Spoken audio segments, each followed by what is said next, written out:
ꯃꯊꯥꯏ ꯊꯥꯏꯅ ꯃꯃꯥꯡꯉꯩꯒꯤ ꯃꯇꯝꯗ ꯌꯥꯝꯅ ꯁꯤꯡꯕ ꯑꯃꯗꯤ ꯌꯥꯝꯅ ꯐꯕ ꯅꯤꯡꯊꯧ ꯑꯃ ꯂꯩꯔꯝꯃꯤ꯫ ꯃꯍꯥꯛꯀꯤ ꯃꯆꯥꯅꯨꯄꯥ ꯑꯃꯈꯛ ꯂꯩꯔꯝꯃꯤ, ꯃꯃꯤꯡꯅ ꯙꯨꯔꯕ ꯀꯧꯔꯝꯃꯤ꯫ ꯃꯖꯥꯏ ꯏꯕꯨꯡꯉꯣ ꯙꯨꯔꯕ ꯑꯄꯣꯛꯄꯒꯨꯝꯅ ꯌꯥꯝꯅ ꯁꯤꯡꯉꯤ, ꯃꯔꯝ ꯑꯁꯤꯅ ꯃꯍꯥꯛꯀꯤ ꯑꯄꯣꯛꯄ ꯅꯤꯡꯊꯧ ꯑꯁꯤꯅ ꯃꯍꯥꯛꯄꯨ ꯑꯁꯨꯛꯀꯤ ꯃꯇꯤꯛ ꯅꯨꯡꯁꯤꯖꯔꯝꯃꯤ꯫ ꯅꯣꯡꯃꯒꯤ ꯅꯨꯃꯤꯠ ꯑꯃꯗ ꯅꯤꯡꯊꯧꯅ ꯃꯍꯥꯛꯀꯤ ꯑꯃꯠꯇ ꯉꯥꯏꯔꯕ ꯃꯆꯥꯅꯨꯄꯥꯕꯨ ꯀꯧꯁꯤꯜꯂꯗꯨꯅ ꯑꯁꯨꯝꯅ ꯍꯥꯏꯔꯝꯃꯤ: "ꯑꯩꯒꯤ ꯅꯨꯡꯁꯤꯔꯕ ꯙꯨꯔꯕ, ꯉꯁꯤꯗꯤ ꯏꯄꯥꯅ ꯋꯥꯐꯝ ꯈꯔ ꯍꯥꯏꯒꯦ, ꯃꯨꯟꯅ ꯇꯥꯎ꯫ ꯍꯌꯦꯡ ꯃꯇꯝ ꯑꯃꯗ ꯑꯩꯍꯥꯛꯅ ꯁꯤꯔꯕ ꯃꯇꯨꯡꯗ ꯂꯩꯕꯥꯛ ꯑꯁꯤ ꯉꯥꯛꯍꯧꯅꯕ ꯑꯃꯠꯇ ꯉꯥꯏꯔꯕ ꯅꯤꯡꯊꯧ ꯑꯗꯨ ꯅꯍꯥꯛꯅ ꯑꯣꯏꯗꯧꯔꯤꯕꯅꯤ꯫ ꯃꯔꯝ ꯑꯁꯤꯅ ꯅꯍꯥꯛꯄꯨ ꯌꯥꯝꯅ ꯁꯤꯡꯕ ꯂꯩꯉꯥꯛꯂꯣꯏ ꯑꯃ ꯑꯣꯏꯕ ꯅꯄꯥ ꯑꯩꯍꯥꯛꯅ ꯄꯥꯝꯃꯤꯀꯣ꯫ ꯂꯩꯉꯥꯛꯄ ꯃꯇꯝꯗ ꯅꯍꯥꯛ ꯌꯥꯝꯅ ꯁꯤꯡꯕ ꯍꯥꯏꯕꯁꯦ ꯃꯇꯝ ꯆꯨꯞꯄꯗ ꯅꯍꯥꯛ ꯍꯔꯥꯎ ꯇꯌꯥꯝꯅꯗ ꯂꯩꯅꯕꯒꯤ ꯃꯆꯥꯛ ꯑꯃ ꯑꯣꯏꯔꯤꯕꯅꯤ꯫ ꯑꯁꯨꯝꯅ ꯅꯍꯥꯛꯅ ꯍꯔꯥꯎ ꯍꯔꯥꯎ ꯄꯨꯟꯁꯤ ꯆꯨꯞꯄ ꯍꯤꯡꯅꯕꯒꯤꯗꯃꯛ ꯅꯍꯥꯛ ꯌꯥꯝꯅ ꯁꯤꯡꯕ ꯅꯨꯄꯤ ꯑꯃꯗꯤ ꯌꯥꯝꯅ ꯆꯪꯈꯣꯟꯕꯤ ꯑꯐꯕꯤ ꯅꯨꯄꯤ ꯑꯃꯒ ꯂꯨꯍꯣꯡꯕ ꯍꯥꯏꯕꯁꯤ ꯅꯍꯥꯛꯀꯤ ꯌꯥꯝꯅ ꯇꯉꯥꯏ ꯐꯗꯕ ꯅꯊꯧꯗꯥꯡ ꯑꯃ ꯑꯣꯏꯔꯤꯕꯅꯤ꯫ ꯃꯗꯨꯅ ꯅꯍꯥꯛ ꯑꯩꯒꯤ ꯆꯥꯎꯔꯕ ꯂꯩꯕꯥꯛ ꯑꯁꯤꯗ ꯀꯣꯏꯊꯣꯛꯇꯨꯅ ꯄꯨꯝꯅꯃꯛꯇꯒꯤ ꯄꯨꯡꯊꯣꯏ ꯊꯣꯏꯕꯤ ꯄꯨꯡꯍꯦꯟ ꯍꯦꯟꯕꯤ ꯅꯨꯄꯤ ꯑꯗꯨ ꯊꯤꯔꯨꯆꯣ ꯅꯍꯥꯛꯀꯤ ꯂꯨꯍꯣꯡꯅꯕꯒꯤꯗꯃꯛ꯫ ꯊꯕꯛ ꯑꯁꯤ ꯅꯍꯥꯛꯅ ꯇꯔꯥꯏꯅ ꯉꯝꯗꯨꯅ ꯑꯐꯕ ꯂꯩꯉꯥꯛꯂꯣꯏ ꯅꯤꯡꯊꯧ ꯑꯃ ꯑꯣꯏꯔꯛꯀꯅꯤ ꯍꯥꯏꯕꯒꯤ ꯊꯥꯖꯕ ꯅꯄꯥ ꯑꯩꯒꯤ ꯏꯐꯝꯗ ꯂꯩꯀꯣ"꯫ ꯃꯄꯥ ꯅꯤꯡꯊꯧꯒꯤ ꯋꯥꯐꯝ ꯑꯁꯤ ꯇꯥꯔꯒ ꯃꯖꯥ ꯏꯕꯨꯡꯉꯣ ꯙꯨꯔꯕꯅ ꯃꯄꯥꯒꯤ ꯊꯥꯖꯕ ꯁꯨꯛꯃꯥꯡ ꯃꯥꯡꯍꯜꯂꯣꯏ ꯍꯥꯏꯔꯝꯂꯒ ꯀꯣꯅꯨꯡ ꯑꯗꯨꯕꯨ ꯊꯥꯗꯣꯛꯂꯝꯂꯒ ꯂꯩꯕꯥꯛ ꯑꯗꯨꯒꯤ ꯃꯐꯝ ꯈꯨꯗꯤꯡ ꯆꯠꯄ ꯍꯧꯔꯝꯃꯤ꯫ ꯃꯍꯥꯛ ꯁꯍꯔ ꯈꯨꯗꯤꯡ ꯑꯃꯗꯤ ꯈꯨꯡꯒꯪ ꯈꯨꯗꯤꯡꯒꯤ ꯀꯣꯏꯅ ꯆꯠꯂꯛꯄꯅ ꯌꯥꯝꯅ ꯏꯅꯥꯛ ꯈꯨꯟꯕ ꯅꯨꯄꯥ, ꯂꯥꯏꯔꯕ ꯅꯨꯄꯥ, ꯂꯝꯀꯣꯏꯕ ꯅꯨꯄꯥ, ꯁꯥꯗꯥꯟꯕ ꯅꯨꯄꯥꯁꯤꯡꯒꯤ ꯃꯆꯥꯅꯨꯄꯤꯁꯤꯡꯒ ꯊꯦꯡꯅꯔꯝꯃꯤ꯫ ꯙꯨꯔꯕ ꯃꯈꯣꯏꯁꯤꯡꯒꯤ ꯃꯔꯛꯇ ꯈꯔ ꯑꯃꯗꯤ ꯂꯝ ꯌꯧꯈꯩ ꯐꯖꯔꯝꯃꯤ, ꯑꯗꯨꯕꯨ ꯐꯖꯩ ꯍꯥꯏꯕꯒꯤ ꯋꯥꯇꯅꯤ ꯀꯥ ꯍꯦꯟꯅ ꯄꯪꯕꯒꯤ ꯃꯃꯤ ꯇꯥꯔꯝꯃꯤ꯫ ꯑꯗꯨꯒ ꯈꯔ ꯑꯃꯅ ꯀꯥ ꯍꯦꯟꯅ ꯁꯤꯡꯂꯝꯃꯤ, ꯑꯗꯨꯕꯨ ꯃꯁꯛꯇꯤ ꯑꯁꯨꯛꯀꯤ ꯃꯇꯤꯛ ꯊꯤꯔꯝꯃꯤ꯫ ꯃꯍꯥꯛꯅ ꯍꯦꯛ ꯌꯦꯡꯕꯗ ꯃꯄꯨꯡ ꯐꯥꯕ ꯅꯨꯄꯤ ꯑꯃꯠꯇ ꯊꯦꯡꯅꯔꯝꯗꯦ꯫ ꯑꯁꯨꯝꯅ ꯆꯍꯤ ꯀꯌꯥ ꯍꯧꯖꯤꯟꯈꯤꯕꯗꯒꯤ ꯃꯍꯥꯛ ꯌꯦꯡꯕꯗ ꯅꯤꯡꯊꯧ ꯃꯆꯥ ꯃꯥꯟꯗ꯭ꯔꯦ꯫ ꯃꯍꯥꯛꯅ ꯁꯦꯠꯂꯤ ꯆꯥꯔꯤꯕ ꯐꯤꯔꯣꯜꯁꯤꯡ ꯑꯁꯤ ꯑꯁꯨꯛꯀꯤ ꯃꯇꯤꯛ ꯃꯣꯠꯂꯝꯃꯤ ꯑꯃꯗꯤ ꯇꯠꯄꯁꯨ ꯌꯥꯎꯔꯝꯃꯤ꯫ ꯃꯍꯥꯛꯀꯤ ꯈꯨꯃꯨꯛꯁꯨ ꯁꯦꯒꯥꯏꯔꯝꯃꯤ꯫ ꯅꯣꯡꯃꯗꯤ ꯅꯨꯃꯤꯠ ꯌꯨꯡꯈꯠꯂꯛꯄ ꯃꯇꯝꯗꯅꯤ꯫ ꯙꯨꯔꯕ ꯃꯁꯥ ꯑꯗꯨ ꯆꯣꯛꯊꯃꯟꯕꯅ ꯎꯈꯥ ꯑꯃꯗ ꯄꯣꯊꯥꯔꯝꯃꯤ꯫ ꯃꯍꯥꯛ ꯃꯕꯨꯛꯁꯨ ꯌꯥꯝꯅ ꯂꯥꯝꯂꯝꯃꯤ, ꯑꯗꯨꯕꯨ ꯆꯥꯅꯕ ꯀꯔꯤꯝꯇꯗꯤ ꯂꯩꯖꯔꯝꯗꯦ꯫ ꯃꯕꯨꯛ ꯂꯥꯝꯅ ꯂꯥꯝꯅ ꯑꯁꯨꯝ ꯂꯩꯔꯝꯕꯗꯒꯤ ꯇꯨꯝꯊꯈꯤꯔꯝꯃꯤ꯫ ꯏꯁꯤꯁꯤꯅ ꯉꯥꯏꯍꯥꯛ ꯅꯨꯡꯉꯥꯏꯅ ꯇꯨꯝꯂꯨꯔꯕꯒꯤ ꯃꯇꯨꯡ ꯃꯍꯥꯛꯅ ꯃꯤꯀꯞ ꯊꯣꯛꯂꯛꯄꯒ ꯅꯨꯄꯤ ꯑꯃ ꯎꯔꯝꯃꯤ꯫ ꯅꯨꯄꯤ ꯑꯁꯤ ꯌꯥꯎꯁꯤꯡ ꯌꯦꯡꯁꯤꯟꯗꯨꯅ ꯂꯩꯔꯝꯃꯤ꯫ ꯙꯨꯔꯕꯅ ꯎꯔꯛꯄ ꯅꯨꯄꯤꯁꯤꯡꯗꯒꯤ ꯊꯣꯏꯗꯣꯛ ꯍꯦꯟꯗꯣꯛꯅ ꯅꯨꯄꯤ ꯑꯁꯤ ꯌꯥꯝꯅ ꯆꯪꯈꯣꯟꯅ ꯐꯖꯔꯝꯃꯤ꯫ ꯙꯨꯔꯕ ꯅꯨꯄꯤ ꯑꯁꯤꯗ ꯋꯥꯔꯤ ꯁꯥꯕ ꯄꯥꯝꯂꯝꯃꯤ, ꯑꯗꯨꯕꯨ ꯃꯍꯥꯛ ꯉꯝꯗꯤ ꯉꯝꯂꯝꯗꯦ꯫ ꯑꯗꯨꯅ ꯃꯨꯟꯅ ꯌꯦꯡꯗꯨꯅ ꯂꯩꯔꯝꯃꯤ꯫ ꯅꯨꯄꯤ ꯑꯁꯤꯅ ꯑꯣꯏꯅ ꯍꯥꯏꯔꯛꯂꯝꯃꯤ: "ꯀꯩꯗꯧꯔꯕꯒꯦ? ꯅꯍꯥꯛꯄꯨ ꯆꯥꯛ ꯌꯥꯝꯅ ꯂꯥꯝꯅꯁꯨ ꯎꯔꯦ꯫ ꯑꯩꯒꯤ ꯗꯕꯂꯨꯇꯤ ꯃꯆꯥ ꯑꯃꯗꯤ ꯌꯥꯎꯔꯤ, ꯃꯁꯤ ꯅꯍꯥꯛ ꯍꯩꯅꯔꯒꯗꯤ ꯆꯥꯔꯣ"꯫ ꯑꯁꯤ ꯍꯥꯏꯔꯒ ꯃꯍꯥꯛꯀꯤ ꯈꯥꯎ ꯑꯗꯨꯗꯒꯤ ꯗꯕꯂꯨꯇꯤ ꯑꯗꯨꯕꯨ ꯂꯧꯊꯣꯛꯂꯒ ꯙꯨꯔꯕꯗ ꯄꯤꯔꯝꯃꯤ꯫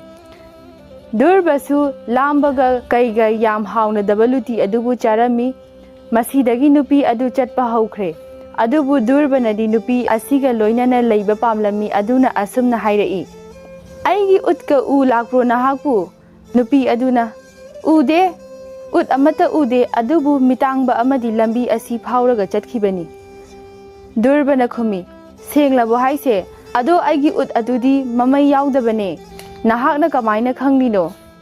ꯅꯨꯄꯤ ꯑꯗꯨꯅ ꯈꯨꯝꯃꯤ: "ꯎꯠ ꯑꯗꯨꯒꯤ ꯌꯦꯠ ꯊꯪꯕ ꯃꯁꯥ ꯑꯗꯨ ꯁꯣꯛꯏ"꯫ ꯄꯥꯎꯈꯨꯝ ꯑꯗꯨꯗ ꯅꯤꯡꯊꯧ ꯃꯆꯥ ꯅꯨꯄꯥ ꯑꯁꯤ ꯉꯛꯂꯝꯃꯤ꯫ ꯙꯨꯔꯕꯅ: "ꯅꯍꯥꯛꯄꯨ ꯎꯠ ꯑꯗꯨ ꯎꯗꯦ ꯍꯥꯏꯗꯥꯏꯅꯦ, ꯑꯗꯨꯒ ꯃꯇꯧ ꯀꯔꯝꯅ ꯎꯠ ꯑꯗꯨꯒꯤ ꯃꯑꯣꯡ ꯍꯥꯏꯔꯤꯕꯅꯣ ꯆꯨꯝꯅ"꯫ ꯅꯨꯄꯤ ꯑꯗꯨꯅ ꯈꯨꯝꯃꯤ: "ꯃꯗꯨꯒꯤꯗꯤ ꯌꯥꯝꯅ ꯂꯥꯏ꯫ ꯃꯁꯤꯗ ꯂꯩꯔꯤꯕ ꯇꯤꯡꯈꯪ ꯄꯥꯟꯕ ꯄꯥꯝꯕꯤ ꯑꯁꯤꯒꯤ ꯅꯥꯀꯟ ꯑꯃꯔꯣꯝꯒꯤ ꯃꯅꯥꯁꯤꯡꯗꯤ ꯎꯠ ꯑꯗꯨꯅ ꯆꯥꯈ꯭ꯔꯕꯅꯤ꯫ ꯃꯁꯤꯅ ꯇꯥꯛꯄꯗꯤ ꯎꯠ ꯑꯗꯨ ꯃꯃꯤꯠ ꯅꯥꯝꯃꯗꯤ ꯇꯥꯡꯏ ꯍꯥꯏꯕꯅꯤ꯫ ꯑꯗꯨꯒ ꯌꯦꯡꯉꯨꯇꯨ, ꯁꯤꯗ ꯂꯩꯔꯤꯕ ꯑꯁꯤꯅ ꯎꯠ ꯑꯗꯨꯅ ꯐꯥꯏꯔꯝꯕ ꯃꯊꯤꯁꯤꯡꯅꯤ꯫ ꯃꯊꯤꯁꯤꯡ ꯑꯁꯤꯃꯐꯝ ꯑꯃꯗ ꯄꯨꯂꯞ ꯄꯨꯟꯁꯤꯟꯗꯨꯅ ꯇꯥꯗꯨꯅ ꯂꯩꯔꯤꯕ ꯑꯁꯤꯅ ꯇꯥꯛꯄꯗꯤ ꯎꯠ ꯑꯗꯨ ꯃꯃꯩ ꯄꯥꯟꯗꯦ꯫ ꯀꯔꯤꯒꯨꯝꯕ ꯃꯍꯥꯛꯅ ꯃꯃꯩ ꯄꯥꯜꯂꯝꯂꯕꯗꯤ ꯃꯃꯩ ꯑꯗꯨꯅ ꯂꯦꯡꯕꯗ ꯃꯊꯤꯁꯤꯡ ꯑꯗꯨ ꯃꯆꯣꯏ ꯃꯆꯣꯏ ꯇꯥꯔꯝꯒꯗꯧꯔꯤꯕꯅꯤ"꯫ ꯃꯁꯤꯗꯒꯤ ꯙꯨꯔꯕꯅ ꯑꯃꯨꯛ ꯍꯪꯂꯛꯂꯝꯃꯤ: "ꯃꯁꯥꯒꯤ ꯌꯦꯠ ꯊꯪꯕ ꯁꯔꯨꯛꯇ ꯁꯣꯛꯏ ꯍꯥꯏꯔꯤꯗꯨꯅ ꯅꯍꯥꯛꯅ ꯃꯇꯧ ꯀꯔꯝꯅ ꯈꯪꯂꯤꯕꯅꯣ"꯫ ꯅꯨꯄꯤ ꯑꯗꯨꯅ ꯑꯁꯨꯝꯅ ꯈꯨꯝꯂꯝꯃꯤ: "ꯌꯦꯡꯉꯨꯇꯨ, ꯂꯩꯉꯣꯏ ꯃꯊꯛ ꯑꯁꯤꯗ ꯇꯥꯔꯤꯕ ꯃꯃꯤ ꯑꯁꯤ ꯎꯠ ꯑꯗꯨꯅ ꯑꯣꯜꯂꯝꯕꯒꯤ ꯃꯐꯝꯅꯤ꯫ ꯃꯍꯥꯛꯅ ꯑꯣꯏ ꯊꯪꯕ ꯁꯔꯨꯛꯇ ꯈꯛ ꯑꯣꯟꯈꯤ꯫ ꯃꯁꯤꯅ ꯇꯥꯛꯄꯗꯤ mahaki yet thangba masaromda sokle haibani wafam singsi taruraga durba matomda tumina sonjay aina ngahandagi asukwana thiriba nupi asidi aroibada aigi mitmangda uriba nupi asina oirani masidagi durbana nupi asida asumna hanglami chanbiduna nahaki ming amukta takpiyuba nupi asina aigi ming hena kawe durbana aduga nahaki apokpagi mingdi nupina nakun kawe durbana nakhoigi laifam di kadai dagino hairamu aihakna thirakpada taraina phangnaba henana mahaki khungang romda makut thillaga hairai asom makharom dagini durbana adudi ai athuba matamda nangi nanakta soidana lakani nahaki imungdasu aihak lakani haibasi tamuko asum hairam laga durba mayumda hankhre durba mayum yauraduna mapada asumna tamlami pabungna haiba nupi adu aihak thingnare aikhoigi laibak asida mangondagi hena phajaba mangondagi hena singba laitre mahakna punghen hele machagi wafamduda ningthau adu momo nokjai aduga asumna hairami yamna pharene adudi adubu hathu badi yadeko nupi adugi maramda hena thijingadawbani amadi mahaki imunga unaraga warisu sagadawribani masidagi durba henana lairiba khungang aduda chatlami lambida henabu pokpa mapa ahal oiraba nokun thengnarami durbana hairami ahal aduda punna chatminase yabro ahal nokun nakhumi yaya khungang yogadawa lambi adu yamna su sanglami phatsu yamna phatlamde nungsu yamna lairami aduga nungsa su khayaknaba makhai sarami nokun amadi durba punna chatminarabasu wadi amata ngangnaramde kaina thangda durbana asumna hairai lambi asi yamna sangle la ise chatkadawasu phana yamna di wali ibani ma isasu asuki matik chokthare upai amadi taurasi wadanaba nahagna aibu poraba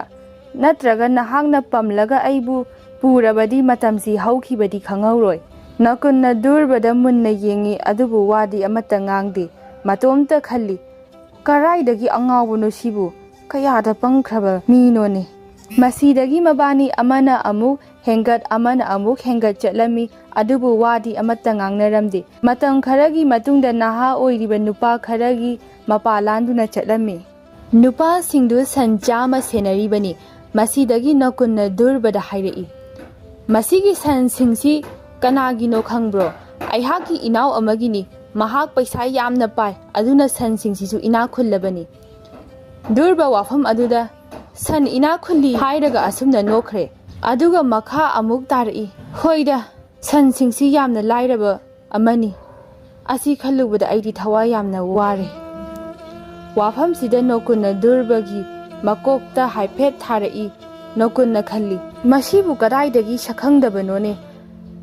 mahakti sanjamadugi maramda karimta khangde ngaihaki matungda sanjabung ama amu lalami mabani mafamduda santara amadi sallaba achauba ama leirami durbana hanglami masina kanagi sansingno nakun nakhumi masidi aigi yumthangnabagini mahakti lairaba nupa amani durbana khumi kari lairaba haiba aina khanbadadi lairaba mandeda ina khulamdabo mali chumida mahak soidana ina khulamni nakun nakhali masigi naha asi ngawida mabani asum lakpana ching macha ama lanthoklabagi matung tampak yaurakle hangama palmachu olaba khawba yaraba gehugi labuk ama thengnarami madu ubada durbana hanglaklami masigi gehu singsi lemna hoba mali mapu leitabra masi langkoiba singnadi chadra nakun nakhumi lemba haiba nangna haidubu karino lemba haibu masidi aremba nate masi lawuba amagini ne aduga amuk masi gi nupasi ai gyan tatreda matomta haije haujikti nungsasu saba khara pharaklami nungthil oirakpagi kaina thangda yamna sangna laklabagi matungda khungang adu uraklami miyoi khara khungang adudagi asiba nupa ama puduna thoklami makhoi adu manglomda punaba wari su sanarami durbana nokunda hangi kanano sirisibu kanano nupa sibu nokun nakhumi yamna ahal oiraba aphaba nupani ai mahaku basak munna khangi ꯗꯨꯔꯕꯅ ꯑꯃꯨꯛ ꯍꯪꯉꯤ ꯃꯍꯥꯛ ꯁꯤ ꯐꯨꯝꯂꯀꯥꯟꯗ ꯀꯔꯤ ꯃꯃꯤꯡ ꯀꯧꯒꯦ ꯅꯠꯇ꯭ꯔꯒ ꯍꯤꯡꯉꯤꯉꯩꯗ ꯀꯔꯤ ꯃꯃꯤꯡ ꯀꯧꯒꯦ ꯅꯀꯨꯟꯅ ꯈꯜꯂꯤ ꯀꯌꯥ ꯄꯪꯈ꯭ꯔꯕꯅꯣ ꯁꯤꯔꯤꯕꯁꯤ ꯂꯥꯏꯔꯕ ꯅꯨꯄꯥꯅꯤ ꯈꯣꯟꯖꯦꯜ ꯊꯣꯛꯅ ꯍꯥꯏꯔꯛꯏ ꯐꯔꯦꯁꯦ ꯃꯍꯥꯛꯀꯤ ꯃꯃꯤꯡꯁꯨ ꯀꯩꯁꯨ ꯄꯨꯂꯞ ꯁꯤꯈ꯭ꯔꯕꯅꯤ ꯑꯃꯨꯛ ꯍꯟꯅ ꯄꯟꯕ ꯌꯥꯕ ꯅꯠꯇꯦ ꯃꯁꯤꯗꯒꯤ ꯅꯣꯀꯨꯟ ꯀꯔꯤꯝ ꯍꯥꯏꯗꯒꯩ ꯃꯌꯨꯝꯂꯣꯝꯗ ꯆꯠꯂꯝꯃꯤ ꯗꯨꯔꯕꯁꯨ ꯃꯇꯨꯡ ꯏꯟꯅꯔꯝꯃꯤ ꯍꯧꯖꯤꯛꯇꯤ ꯅꯣꯀꯨꯟꯒ ꯗꯨꯔꯕꯒ ꯅꯣꯀꯨꯟꯒꯤ ꯈꯥꯡꯄꯣꯛꯁꯪ ꯑꯗꯨꯗ ꯊꯨꯡꯂꯝꯃꯤ ꯃꯁꯤꯗꯒꯤ ꯅꯣꯀꯨꯟ ꯑꯣꯟꯊꯣꯔꯛꯂꯝꯃꯤ ꯃꯍꯥꯛ ꯗꯨꯔꯕꯒ ꯀꯥꯏꯅꯕ ꯄꯥꯝꯂꯝꯃꯤ ꯑꯗꯨꯕꯨ ꯉꯁꯥꯏꯗꯒꯤ ꯃꯍꯥꯛꯀꯤ ꯃꯇꯨꯡ ꯏꯟꯅꯔꯛꯂꯤꯕꯅꯤ ꯈꯜꯂꯨꯕꯗ ꯅꯨꯡꯉꯥꯏꯔꯝꯗꯦ ꯃꯐꯝ ꯑꯁꯤꯗꯒꯤ ꯆꯠꯍꯟꯕꯗꯤ ꯄꯥꯝꯂꯤ ꯑꯗꯨꯕꯨ ꯅꯨꯄꯥ ꯑꯁꯤ ꯍꯧꯖꯤꯛꯇꯤ ꯑꯇꯤꯊꯤ ꯍꯥꯏꯕꯗꯨ ꯑꯣꯏꯔꯕꯅꯤꯅ ꯇꯔꯥꯝꯅ ꯑꯣꯛꯄꯤꯗꯨꯅ ꯃꯍꯥꯛꯀꯤ ꯈꯥꯡꯄꯣꯛꯁꯪ ꯃꯅꯨꯡ ꯑꯗꯨꯗꯒꯤ ꯐꯛ ꯑꯃ ꯂꯧꯊꯣꯛꯂꯝꯃꯤ ꯑꯗꯨꯒ ꯂꯩꯃꯥꯏ ꯑꯗꯨꯗ ꯊꯥꯔꯒ ꯐꯝꯍꯜꯂꯝꯃꯤ ꯍꯦꯅꯥꯁꯨ ꯈꯥꯡꯄꯣꯛꯁꯪ ꯃꯅꯨꯡ ꯑꯗꯨꯗꯗꯤ ꯂꯩꯔꯤꯕꯅꯤ ꯃꯍꯥꯛ ꯅꯨꯃꯤꯗꯥꯡꯒꯤ ꯆꯥꯛ ꯊꯣꯡꯂꯤ ꯃꯄꯥꯅ ꯃꯆꯥꯅꯨꯄꯤꯒꯤ ꯃꯅꯥꯛꯇ ꯂꯥꯛꯇꯨꯅ ꯍꯥꯏꯔꯛꯏ ꯇꯥꯔꯤꯕ꯭ꯔꯥ ꯏꯕꯦꯝꯃ ꯑꯩꯈꯣꯏꯗ ꯁꯛꯈꯪꯗꯕ ꯂꯝꯂꯥꯟꯕ ꯑꯇꯤꯊꯤ ꯑꯃ ꯊꯨꯡꯂꯤ ꯑꯉꯥꯎꯕ ꯅꯨꯄꯥꯅꯤ ꯅꯨꯃꯤꯠ ꯆꯨꯞꯄ ꯑꯃ ꯑꯩꯒꯤ ꯏꯇꯨꯡ ꯏꯟꯅꯔꯤꯕꯅꯤ ꯃꯍꯥꯛ ꯈꯨꯡꯒꯪ ꯑꯁꯤꯗ ꯑꯩꯒ ꯂꯣꯏꯅꯅ ꯂꯥꯛꯂꯤꯕꯅꯤ ꯏꯁꯤꯡ ꯈꯔ ꯄꯨꯊꯣꯛꯇꯨꯅ ꯃꯥꯒꯤ ꯃꯈꯣꯡ ꯑꯗꯨ ꯆꯥꯝꯊꯣꯛꯄꯤꯌꯨ ꯃꯁꯤꯗꯒꯤ ꯍꯦꯅꯥꯅ ꯏꯁꯤꯡ ꯈꯔ ꯄꯨꯊꯣꯛꯇꯨꯅ ꯗꯨꯔꯕꯒꯤ ꯃꯈꯣꯡ ꯑꯗꯨ ꯆꯥꯝꯕꯤꯔꯝꯃꯤ ꯗꯨꯔꯕ ꯑꯗꯨ ꯍꯦꯅꯥꯕꯨ ꯎꯕ ꯃꯇꯝꯗ ꯌꯥꯝꯅ ꯍꯔꯥꯎꯖꯔꯝꯃꯤ ꯍꯦꯅꯥꯁꯨ ꯗꯨꯔꯕꯗ ꯃꯣꯃꯣꯟ ꯃꯤꯅꯣꯛ ꯑꯃ ꯅꯣꯛꯁꯤꯜꯂꯝꯃꯤ ꯑꯗꯨꯒ ꯃꯍꯥꯛꯀꯤ ꯃꯤꯍꯨꯜ ꯑꯗꯨꯁꯨ ꯆꯣꯡꯕ ꯍꯧꯔꯛꯂꯝꯃꯤ ꯍꯦꯅꯥ ꯍꯥꯟꯅꯗꯒꯤ ꯍꯧꯖꯤꯛꯅ ꯍꯦꯟꯅ ꯐꯖꯔꯝꯃꯤ ꯃꯍꯥꯛꯅ ꯍꯥꯏꯔꯝꯃꯤ ꯑꯁꯨꯝꯅ ꯅꯈꯣꯡ ꯑꯗꯨ ꯂꯩꯕꯥꯛ ꯃꯈꯥ ꯑꯁꯤꯗ ꯑꯁꯨꯝ ꯊꯝꯂꯤꯕ ꯀꯩꯒꯤꯅꯣ ꯂꯩꯕꯥꯛꯁꯦ ꯌꯥꯝꯅ ꯃꯣꯠꯄꯅꯤ ꯗꯨꯔꯕꯅ ꯈꯨꯝꯃꯤ ꯑꯩꯒꯤ ꯈꯣꯡ ꯑꯁꯤ ꯍꯧꯖꯤꯛ ꯐꯥꯎꯕ ꯃꯣꯠꯂꯤ ꯅꯍꯥꯛꯅ ꯆꯥꯝꯗ꯭ꯔꯕꯅꯤꯅ ꯃꯁꯤꯗ ꯀꯔꯤꯒꯨꯝꯕ ꯑꯩꯍꯥꯛꯅ ꯐꯛ ꯃꯊꯛ ꯑꯁꯤꯗ ꯊꯥꯡꯒꯠꯂꯨꯔꯗꯤ ꯐꯛ ꯑꯁꯤꯁꯨ ꯃꯣꯠꯇꯧꯔꯤꯕꯅꯤꯅꯦ ꯃꯁꯤꯗꯒꯤ ꯍꯦꯅꯥꯅ ꯃꯈꯣꯡ ꯑꯗු ꯐꯗꯤ ꯑꯃꯅ ꯇꯩꯊꯣꯛꯂꯝꯃꯤ ꯍꯧꯖꯤꯛꯇꯤ ꯅꯥꯜꯂꯕꯅꯤꯅ ꯃꯈꯣꯡ ꯑꯗꯨ ꯐꯛ ꯃꯊꯛ ꯑꯗꯨꯗ ꯊꯥꯡꯒꯠꯈ꯭ꯔꯦ ꯃꯁꯤꯗꯒꯤ ꯍꯦꯅꯥ ꯏꯃꯨꯡ ꯆꯪꯈꯤꯗꯨꯅ ꯃꯄꯥꯕꯨ ꯊꯤꯔꯝꯃꯤ ꯑꯗꯨꯒ ꯃꯄꯥꯗ ꯍꯥꯏꯔꯝꯃꯤ ꯅꯨꯄꯥ ꯑꯁꯤ ꯑꯉꯥꯎꯕ ꯅꯠꯇꯤꯌꯦ ꯅꯣꯀꯨꯟꯅ ꯈꯨꯝꯃꯤ ꯆꯨꯝꯂꯕ꯭ꯔꯅꯦ ꯃꯍꯥꯛꯄꯨ ꯂꯝꯕꯤꯗ ꯀꯔꯤ ꯀꯔꯤ ꯍꯥꯏꯈꯤ ꯍꯥꯏꯕ ꯅꯍꯥꯛꯄꯨ ꯈꯪꯂꯕ꯭ꯔꯅꯦ ꯃꯍꯥꯛꯅ ꯍꯥꯏꯔꯤꯕ ꯅꯍꯥꯛꯅ ꯑꯩꯕꯨ ꯄꯣꯔꯒ ꯅꯠꯇ꯭ꯔꯒ ꯄꯝꯂꯒ ꯑꯩꯕꯨ ꯄꯨ ꯃꯁꯤꯕꯨ ꯑꯄꯪꯕ ꯅꯠꯇ꯭ꯔꯣ ꯑꯍꯜ ꯑꯣꯏꯔꯕ ꯑꯩꯅ ꯀꯃꯥꯏꯅ ꯑꯆꯧꯕ ꯅꯍꯥ ꯑꯣꯏꯔꯤꯕ ꯃꯍꯥꯛꯄꯨ ꯄꯣꯒꯗꯧꯔꯤꯕꯅꯣ ꯍꯦꯅꯥꯅ ꯈꯨꯝꯃꯤ ꯃꯗꯨ ꯄꯥꯕꯨꯡꯅ ꯒ꯭ꯌꯥꯟ ꯇꯥꯗꯕꯒꯤꯅꯦ ꯂꯝꯁꯥꯡ ꯆꯠꯂꯛꯄꯗꯨꯗ ꯇꯟꯊꯕ ꯐꯥꯎꯔꯛꯄꯗꯨꯅ ꯈꯔꯗ ꯑꯣꯏꯔꯁꯨ ꯍꯩꯅꯤꯡꯅꯕ ꯁꯤꯜꯂꯤꯅꯦ ꯀꯔꯤꯒꯤꯗꯃꯛ ꯑꯩꯕꯨ ꯄꯣꯗ꯭ꯔꯤꯕꯅꯣ ꯍꯥꯏꯕ ꯃꯁꯤꯗ ꯃꯍꯥꯛꯅ ꯍꯥꯏꯅꯤꯡꯂꯤꯕꯁꯤ ꯀꯔꯤꯒꯤꯗꯃꯛ ꯅꯍꯥꯛꯅ ꯑꯩꯉꯣꯟꯗ ꯋꯥꯔꯤ ꯂꯤꯗ꯭ꯔꯤꯕꯅꯣ ꯍꯥꯏꯔꯤꯕꯅꯤ ꯑꯗꯨꯒ ꯑꯃꯨꯛ ꯅꯍꯥꯛꯅ ꯑꯩꯕు ꯄꯥꯝꯂꯕꯗꯤ ꯍꯥꯏꯔꯤꯕꯗꯨꯅ ꯅꯍꯥꯛꯅ ꯄꯥꯝꯂꯕꯗꯤ ꯑꯩ ꯋꯥꯔꯤ ꯂꯤꯒꯦ ꯍꯥꯏꯔꯤꯕꯅꯤ ꯂꯝꯕꯤ ꯆꯠꯃꯤꯟꯅꯕꯗ ꯑꯃꯅ ꯑꯃꯒꯤ ꯃꯇꯦꯡ ꯄꯥꯡꯅꯁꯤ ꯍꯥꯏꯔꯤꯕꯅꯤ ꯅꯀꯨꯟꯅ ꯈꯨꯝꯃꯤ ꯐꯔꯦ ꯃꯗꯨꯕꯨ ꯑꯣꯏꯔꯒꯗꯤ ꯑꯃꯨꯔꯛ ꯈꯤꯇꯪꯗꯤ ꯅꯠꯇꯦ ꯃꯍꯥꯛꯅ ꯇꯧꯔꯤꯁꯦ ꯑꯕꯨꯛꯅ ꯏꯕꯥꯅꯤ ꯁꯟ ꯆꯥꯃ ꯁꯪꯒꯨ ꯑꯃꯒꯤ ꯃꯄꯥ ꯂꯥꯟꯗꯨꯅ ꯆꯠꯂꯝꯃꯤ ꯃꯁꯤ ꯀꯅꯥꯒꯤ ꯁꯟꯁꯤꯡꯅꯣ ꯃꯁꯤ ꯂꯥꯏꯔꯕ ꯅꯨꯄꯥꯒꯤꯅꯤ ꯂꯥꯏꯔꯕ ꯅꯨꯄꯥꯗꯤ ꯁꯟ ꯆꯥꯃ ꯂꯩꯒꯗꯧꯕꯅꯤ ꯍꯥꯏ ꯃꯁꯤꯒꯤ ꯃꯇꯨꯡ ꯁꯟ 10 ꯑꯃꯗꯤ ꯁꯟ ꯂꯥꯕ ꯑꯃꯒꯤ ꯃꯄꯥ ꯑꯃꯨꯛ ꯐꯥꯎꯔꯒ ꯆꯠꯂꯝꯃꯤ ꯃꯁꯤ ꯀꯅꯥꯒꯤ ꯁꯟꯅꯣ ꯏꯅꯥꯛ ꯈꯨꯟꯕꯒꯤ ꯁꯟꯅꯤ ꯑꯩꯉꯣꯟꯗ ꯑꯁꯨꯝꯅ ꯍꯥꯏ ꯃꯁꯤꯕꯨ ꯉꯥꯎꯔꯤ ꯅꯠꯇ꯭ꯔꯣ ꯍꯦꯅꯥꯅ ꯈꯨꯝꯃꯤ ꯅꯠꯇꯤꯌꯦ ꯄꯥꯕꯨꯡ ꯃꯍꯥꯛ ꯉꯥꯎꯕ ꯅꯠꯇꯦ ꯃꯍꯥꯛꯅ ꯍꯥꯏꯔꯤꯕ ꯑꯁꯤ ꯆꯨꯝꯃꯤ नुपा अदु हौजिक सन चामा लैरबसु कुइना इना खुनबा ngamloi kariguma san laba leitrabadi san sing macha poklaroi matam kharagi matung san sing adu sikhrabada lairagani haibani aduga san tara laba ama leibadudi chahi khudingi macha poktuna san masing yam khalaktuna ina khulakani haibani nokun amuk hairai masida sunate ꯑꯩꯈꯣꯏꯅ ꯂꯕꯨꯛ ꯑꯃ ꯐꯥꯎꯗꯨꯅ ꯆꯠꯂꯤ ꯂꯕꯨꯛꯇ ꯍꯧꯔꯤꯕ ꯒꯦꯍꯨꯁꯤꯡ ꯑꯗꯨ ꯑꯔꯦꯝꯕꯅꯤ ꯂꯝꯀꯣꯏꯕꯁꯤꯡꯅ ꯆꯥꯕ꯭ꯔꯅ ꯍꯪꯂꯤꯕꯅꯤ ꯃꯁꯤꯒꯤ ꯑꯄꯪꯕ ꯅꯨꯄꯥ ꯑꯁꯤꯅ ꯑꯩꯅꯕꯨꯗꯤ ꯑꯔꯦꯝꯕ ꯅꯠꯇꯦ ꯂꯧꯃꯤꯒꯤꯅꯤ ꯍꯥꯏꯅ ꯈꯨꯝꯕꯅꯤ ꯍꯦꯅꯥꯅ ꯈꯨꯝꯃꯤ ꯃꯍꯥꯛꯅ ꯍꯥꯏꯔꯤꯕꯗꯨ ꯆꯨꯝꯃꯤ ꯂꯧꯃꯤꯗꯨ ꯀꯅꯥꯅꯣ ꯀꯔꯤꯒꯨꯝꯕ ꯂꯧꯎꯕ ꯅꯨꯄꯥ ꯑꯗꯨꯅ ꯑꯐꯕ ꯑꯣꯏꯔꯝꯂꯗꯤ ꯂꯝꯀꯣꯏꯕ ꯂꯥꯛꯄꯁꯤꯡꯗ ꯄꯤꯖꯔꯝꯒꯅꯤ ꯍꯥꯏꯕꯅꯤꯗ ꯅꯀꯨꯟꯅ ꯈꯨꯝꯃꯤ ꯆꯨꯝꯃꯤꯅ ꯃꯍꯥꯛꯅ ꯍꯥꯏꯕ ꯑꯩ ꯂꯧꯃꯤꯗꯨ ꯈꯪꯉꯤ ꯑꯐꯕ ꯃꯤꯅꯤ ꯃꯍꯥꯛꯅ ꯑꯇꯤꯊꯤ ꯂꯝꯀꯣꯏꯕꯁꯤꯡꯗ ꯄꯤꯖ ꯄꯤꯊꯛ ꯇꯧꯕꯅꯤ ꯍꯦꯅꯥꯅ ꯍꯪꯉꯤ ꯃꯍꯥꯛꯅ ꯄꯤꯖꯔꯤꯕꯗꯨꯕꯨ ꯄꯩꯁꯥ ꯂꯧꯗꯕ꯭ꯔꯅꯦ